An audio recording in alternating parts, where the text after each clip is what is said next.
Hello, tennis lovers. This is the second part of my interview with Margaret Court. My question now with Margaret is, when you went to Melbourne and you were still a teenager by then, how did you support yourself? Well, when I first went down to Melbourne, I was very fortunate. I guess I had my sister down there, but she was in a boarding house. She was working down there. So I went to live with her in the boarding house. And I remember I used to I went to work in Frank Sedgman's.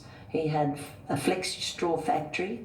And so when I went to Melbourne, I went into Frank Sedgman's office and I did secretarial work, and then they give me time off to go and practice and train. But that first year when I won the Australian Open, I was a nobody. And I came through and I'd lost the junior final. I was in 4 finals. I lost the junior final the day before the senior final. But in the Open one, I'd beaten Maria Bueno. I think it was in the quarterfinals. And then there was another very good player from Australia. She'd won the Australian the year before, was Mary Carter.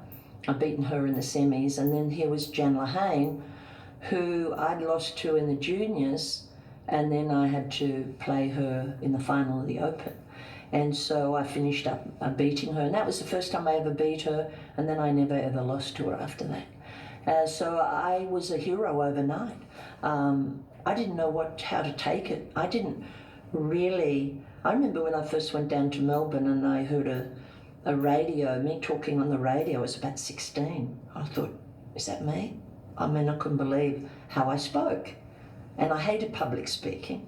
And I remember going and living with the Sedgmans for a couple of years, and I remember saying to Jean Sedgman, would you teach me how to eat properly, how to do everything, put everything right?